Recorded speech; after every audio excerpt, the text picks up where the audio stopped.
Good morning, students. Today I am going to teach chapter pollution of air. Dear students, the questions from this chapter will be asked only in the internal assessment only, beta. In board exam, you won't get the questions from this chapter. So, you have to prepare this chapter for the unit test only, not for the final board exam. Now, what is pollution of air? In this chapter you will do this. You can see here the smoke coming out from the chimneys of the factories. They are creating the pollution of the atmosphere या pollution of the air. तो ये आप धुआं देख रहे हो इसके अंदर. What is pollution? Pollution has been derived from the Latin word pollutionem. Pollutionem, it means making dirty, means किसी चीज़ को गंदा करना. तो ये वर्ड इस लैटिन वर्ड से बना है pollution, तो किसी चीज़ को गंदा करना.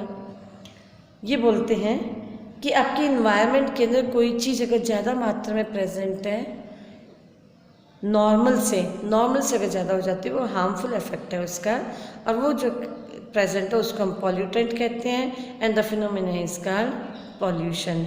It means undesirable substance, the increase in undesirable substance in the environment, चाहे वो मिट्टी में हो, चाहे पानी में हो, चाहे हवा में हो, कोई भी अनडिजायरेबल सब्सटेंस जब ऐड हो जाता है दैट इज मीन्स जो ऐड होता है वो पॉल्यूटेंट है. And the phenomena is called pollution.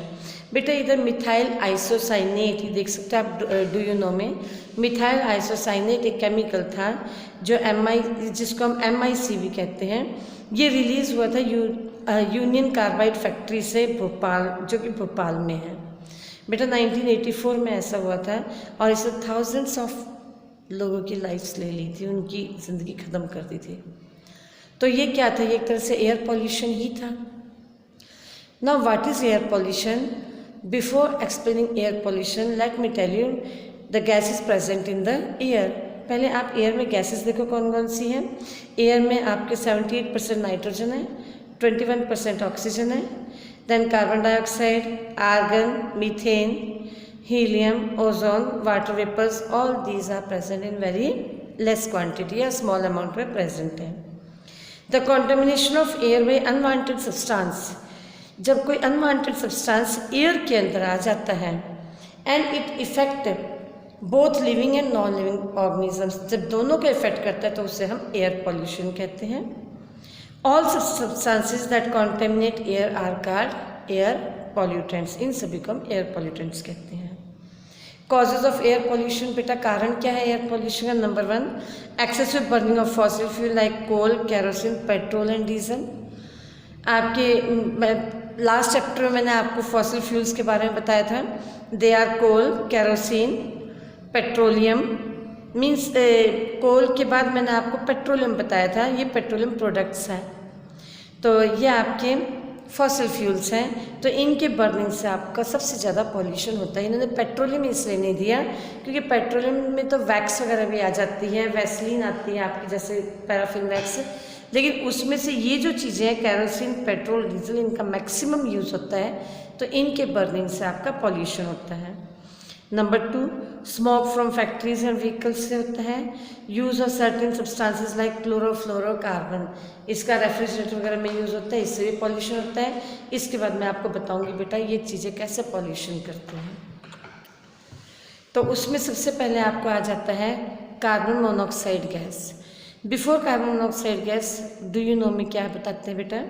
90% of SO2 gas means sulphur dioxide gas जो कहाँ से आती है? By burning of coal in thermal power plant से आती है.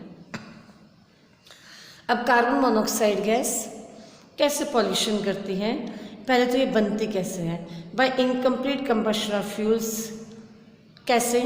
बंद कमरे के अंदर अगर आप कोई चीज़ को जलाते हो बेटा, बिल्कुल आप खिड़की दरवाजे पूरे बंद कर दो, कुछ देर तक तो ऑक्सीजन आएगी, लेकिन उसके बाद ऑक्सीजन की शॉर्टेज हो जाएगी. जब तक ऑक्सीजन आ रही है और आपका फ्यूल बर्न हो रहा है,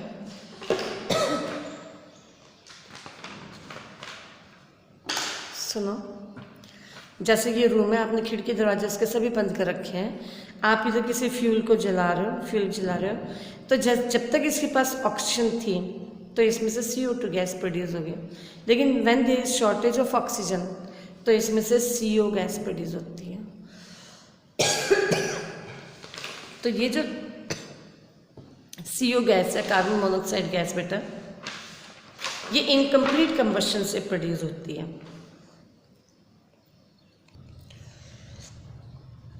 अब harmful effect of carbon monoxide gas बेटा, carbon monoxide when inhale pass through the lungs into the blood. सुनो बेटा, जब भी आप ऑक्सीजन गैस लेते हैं नोज के द्वारा, तो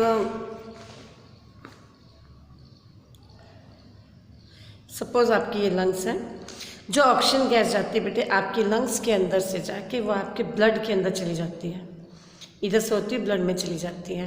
तो लेकिन अगर आपके पास ऑक्सीजन के साथ साथ CO भी आ रही है, तो दिस ऑक्सीजन की बजाय CO has more affinity towards blood, means ये ज़्यादा जल्दी ब्लड की तरफ चली जाती है। मीन्स ब्लड जो है ना, अगर CO और O2 को भेजोगे तो CO जल्दी कंबाइन हो जाती है, तो ब्लड के अंदर ऑक्सीजन वैसे ही शॉर्टेज होगी बंद कमरे में आपके, तो जब शॉर्टेज होगी तो कार्बन मोनोऑक्साइड गैस जाएगी और आपके ब्लड के अंदर चली जाएगी। तो अब ऑक्सीजन की जगह कौन कंबाइन हो जाएगी ब्लड में? Carbon monoxide. क्यों? क्योंकि रूम क्लोज्ड है और क्लोज रूम के अंदर आपके पास ऑक्सीजन गैस नहीं है, तो इस तरीके से CO उसके साथ आपके ब्लड के साथ कंबाइन हो जाएगी और कुछ देर के बाद आपको सफोकेशन फील होगी, और अल्टीमेटली डेथ हो जाएगी। क्यों?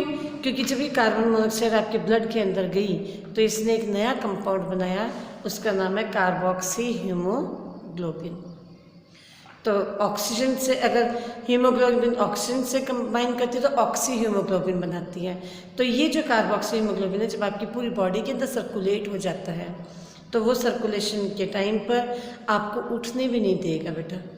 अगर आप रात को सोए हो कमरा बंद करके तो सफोकेशन इतनी मतलब अंदर हो जाएगी, आपको सोते सोते पता भी नहीं चलेगा कि सुबह कब मर गए। तो इसलिए कहा जाता है कि बंद कमरे में कभी भी अंगीठी जला करके नहीं सोना चाहिए,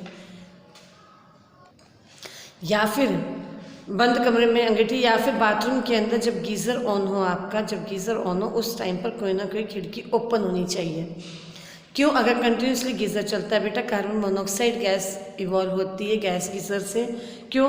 अगर खिड़की बंद है तो फिर ऑक्सीजन आनी बंद हो जाती है, तो अगर खिड़की खुली होगी तो ऑक्सीजन आती रहेगी और आपकी गैस कंप्लीट कंबशन में जाएगी। तो इनकम्प्लीट कंबशन से वही CO गैस प्रोड्यूस होगी और बाथरूम के अंदर भी लोग जो है बेहोश होकर नीचे गिर जाते हैं और कोई नहीं ध्यान देगा तो उससे भी लोग मर जाते हैं। तो हमारे इंसान के लिए इतनी हार्मफुल है ये कि कार्बन मोनोऑक्साइड हमारे बॉडी के अंदर जाकर के सफोकेशन एंड अल्टीमेटली डेथ भी कॉज कर देती है। और प्लांट्स के अंदर ये क्या करती है? Leaves to drop means growth कम कर देती है और प्लांट्स के जो लीफ हैं उनको गिराने में हेल्प करती है। Leaves to drop means leaves को गिरा देती है। नेक्स्ट आती है आपकी nitrogen dioxide gas. Nitrogen dioxide gas कैसे प्रोड्यूस होती है? जब आपके व्हीकल से धुआं निकलता है बेटा, डीजल या पेट्रोल जो भी चलता है उसके जो मीन्स स्मोक प्रोड्यूस होती है, उस स्मोक के अंदर आपकी नाइट्रोजन डाइऑक्साइड गैस प्रेजेंट होती है। ठीक है। Harmful effect of nitrogen dioxide gas, इसके हार्मफुल इफेक्ट क्या है बेटा? हाई कंसंट्रेशन से क्या होता है? फोटोसिंथेटिक एक्टिविटी रिटार्डेशन हो जाती है, मीन्स प्लांट्स के अंदर जो फोटोसिंथेसिस का प्रोसेस है वो स्लो डाउन हो जाता है। It result in respiratory problem in human beings, और हम इंसान के अंदर इससे रेस्पिरेटरी प्रॉब्लम मीन्स सांस लेने में दिक्कत आती है। नेक्स्ट पॉल्यूटेंट आता है आपका स्मोक। अब स्मोक क्या होता है बेटा? सर्दी के मौसम में आप लोग देखना कई बार धुंध दिखाई देती है और गाड़ियों को जाने का GT रोड पर रास्ता दिखाई नहीं देता। ऐसा क्यों होता है? क्योंकि सर्दियों के अंदर फॉग होती है बेटे। फॉग मीन्स वाटर ड्रॉपलेट्स आपके हवा के अंदर जो प्रेजेंट होते हैं वो कंडेंस हो जाते हैं। वो फॉग जब स्मोक के साथ कंबाइन होती है, स्मोक मीन्स धुआं, जो गाड़ियों से धुआं निकलता है या आपके घरों में डोमेस्टिक फ्यूल्स प्रोड्यूस बर्न करके धुआं निकालते हैं, तो smoke and fog combine to give smoke. तो ये आपका भी एक नया पॉल्यूटेंट है, नया क्या पुराने ही वैसे में कि अब ध्यान ज़्यादा दिया गया है इसके ऊपर। दिल्ली वगैरह में सर्दी में देखा होगा कि मना किया जाता है कि धुआं मत करो, कोई चीज़ मत जलाओ, क्यों? उससे स्मोक प्रोड्यूस हो जाती है। और जीटी रोड पर भी इसके बड़े एक्सीडेंट होते हैं इसके कारण से। क्यों? क्योंकि दूर तक की विजिबिलिटी ख़त्म हो जाती है इससे। आप अगर गाड़ी चला रहे हो तो आपको दूर से गाड़ी आती हुई या आगे की गाड़ी जाती हुई नज़र नहीं आती, इतना बुरा हाल होता है इससे। तो इस स्मोक और फॉग मिलकर के स्मोक बनाते हैं। दिस लेयर इज मेड, थोड़ा इससे पढ़ा दूँ मैं आपको। थिक फॉग लेयर बन जाती है एटमॉस्फेयर। फॉग लेयर में इस पानी की बूंदें जो हवा के अंदर आ जाती हैं। This layer is made up of smoke and fog, दोनों को मिलाकर बनती है। When smoke containing oxides of nitrogen combine with other air pollutant and fog, means आपके नाइट्रोजन वाली NO2 और दूसरे पॉल्यूटेंट फॉग से जब जुड़ जाते तो क्या देखते हैं? स्मोक।